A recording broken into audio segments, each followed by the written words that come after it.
Hello, and welcome to Questions and Answers with Laurie and Sophie. On behalf of Big Ideas Math and National Geographic Learning, Sophie and I are very happy to answer questions that have been submitted to us regarding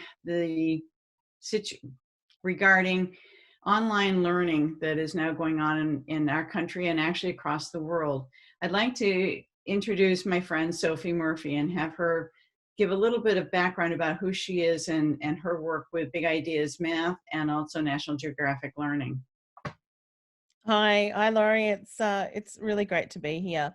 I've really enjoyed this collaboration that we've been working on to ensure that people feel really supported globally with Big Ideas Learning and National Geographic Learning. Um, I am a teacher and a researcher myself, and I have been working alongside Big Ideas Learning and National Geographic Learning for the last 2 years. And I think that at this very difficult time, it's really important that we reconnect and come back together to talk about things that can have significant impact and support all of those people that we've connected with and more across the world globally. Thank you, Sophie. And I failed to introduce myself. I'm Laurie Boswell. I'm co-author with Dr. Ron Larson on our Big Ideas Math programs, kindergarten through grade 12. And Big Ideas and National Geographic Learning are really committed to trying to support parents, teachers, grandparents, all of us who find ourselves in a new situation these days. There is a website, Big Ideas Math /COVID, and there's more information about that online. And one of the questions that was submitted to Sophie and I has to do with feedback. And a teacher asked, how can I provide feedback to my students online? And I'd like to ask Sophie to begin our discussion of that question, because I think it's really important that we remember what the purpose of feedback is and how it has to be tied to the learning that we want our students to have. So Sophie, could you talk a little bit about feedback? Yeah, absolutely. I have written a blog for Big Ideas Learning and National Geographic Learning this week that outlines some really practical strategies um, when using feedback and the importance of feedback, and also a very short video. So if you do go to that website that Laurie talked about, you can access those resources from there. Feedback is absolutely essential. So I have the great pleasure of working with Professor John Hattie, who was my master's supervisor and is my PhD supervisor. I get to work with him very closely, and one of his great passions is feedback. And so a lot of my work on teacher talk and effective classroom discourse and questioning and student voice has really centered around feedback itself.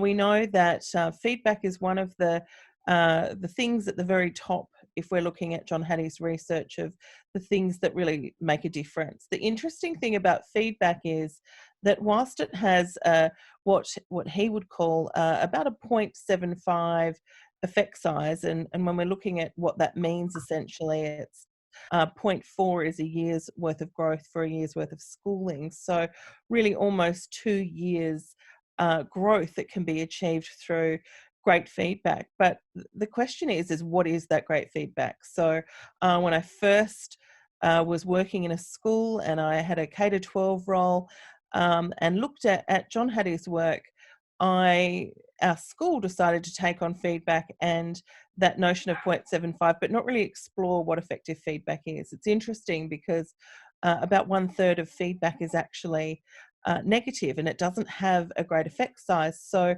given that, and that 0.75 is actually an average of all of what he does in his meta-analysis, um, it's really important that we look at what's effective. And I know, Laurie, over the last few years when we've spoken at large conferences and we've worked in workshops with math teachers around the United States, we've really got into the nitty-gritty of what effective feedback is. And I really think that at this time where teachers like you and I being in our studies at home, our home office at home, as you and I are now, it's really important that when we have this very short, sharp, minimal contact, like today, that it's impactful. And so feedback really needs to be timely.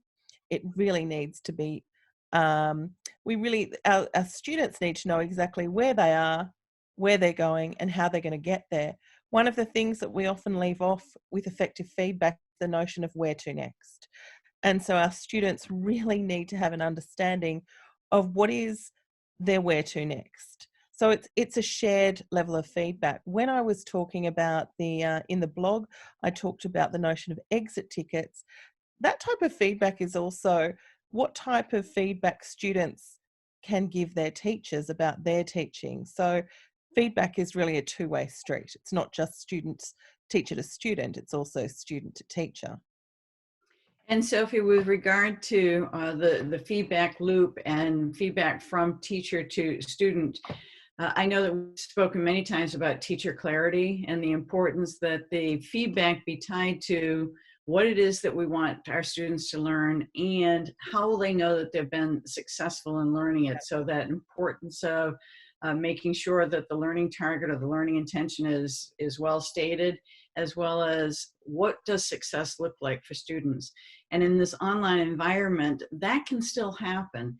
Meaning, I think it's important that as we plan our lessons with students, whether we're streaming them live or whether or not we are recording them for students, it's still really important that we share with students what it is what our learning intention for that day is or that lesson is, and some insights about how students will know that they've been successful.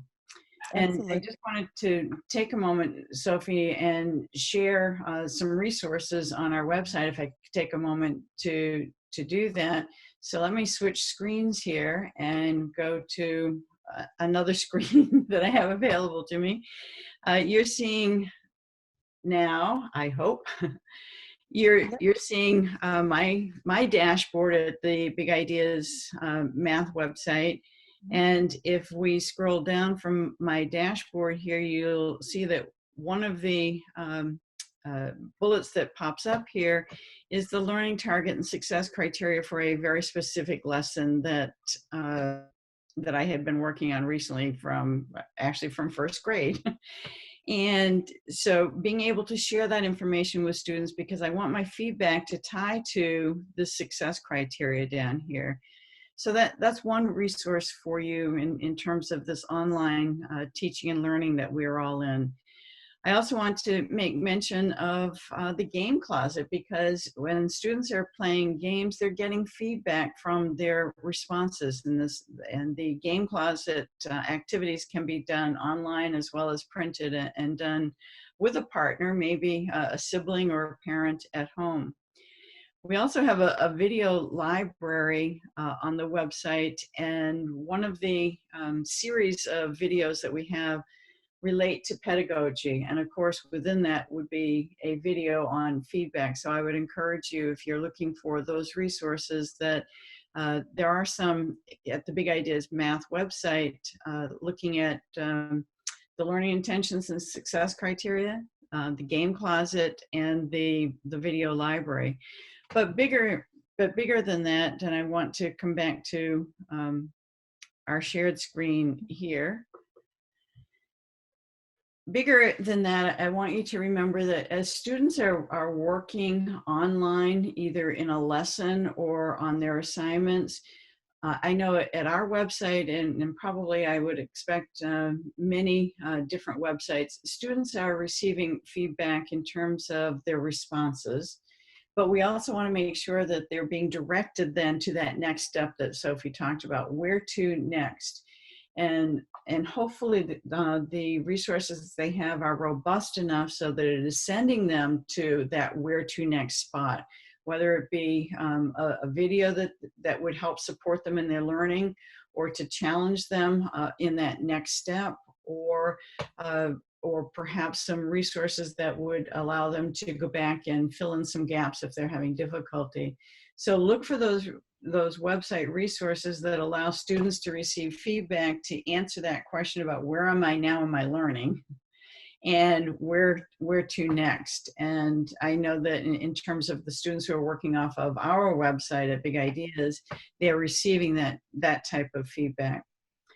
Sophie, do you have other ideas in terms of supporting teachers online in this environment as they're trying to give feedback to I think students? that I think it's really important that teachers don't feel overwhelmed at the moment, and there's enough going on that we discussed before we started this conversation today, that it's a tough world out there, and we feel really vulnerable sometimes, and so we want to make sure that we're supporting our students in the absolute best way we can. And we've got families at home, or there are things going on in our own lives, so we need to make sure that we are being as impactful as we absolutely can while we've got our students online, if we're lucky enough that our students have that access. I just wanted to go back to the blog that I wrote, together with those resources that were on the Big Ideas website, and together with the work that you just shared there, Laurie. I think that it's important to note that a few of those other websites are very, very simple and easy to use. So it might be something as simple as little emoji faces, so little happy, sad, or like a little straight line faces. How did the students feel about that lesson? So you're getting instant feedback yourself as a teacher. And if everyone's got that confused face or the sad face, you get to ask more questions about, well, what went wrong? For students who can answer some questions, the Harvard Project Zero website, just to think about cooperative group work to get the kids kind of thinking and sharing other questions while they're online. Things like, what are 3 things you learnt today? What are 2 questions you still have? They've got lots of provocations and prompts that you can have a look through that website, which is really easy to use. I think these things in collaboration with what you showed is really important. I did want to come back to that notion of learning intention and success criteria that people will be following on the Big Ideas math book. So just so that everyone really understands again what that's about. So the one that you showed had to understand addition. Remember that learning intention is large. It's there to say, today when we're online, we're doing addition. We're not doing probability or subtraction. We're doing addition. So that clarity of, we're doing addition today, that's a great starting point. We're not lost in what am I actually learning about today. So that learning intention that learning intention is very important. Then those key steps, it's really important to note, we're not going to get through all of those in one lesson, that it is a learning sequence. And so in order for our students to truly understand, and the vocab that I would use would be moving from surface to deep to transfer. We need to go through all of those steps, but it takes time. So we've got to really be able to break down those lessons and say, and remind our students, we're not going to get through all of this today, but we're going to really look at perhaps this part of the success criteria, but we're going to move into that deeper part of the success criteria. So just those little reminders about what that's about and how that can support you. And perhaps that's something that we can touch on even next week as well, a bit more about the learning intention and success criteria, and really using that effectively to support our teachers and our learners. Laurie? And we are certainly all learning, Sophie, in ways that we never anticipated. And when we began this conversation this morning, you were talking about the 21st century learning, and here we are. We're in the 21st century, and we've been thrust into a situation that none of us really, or very few of us, were really prepared to do.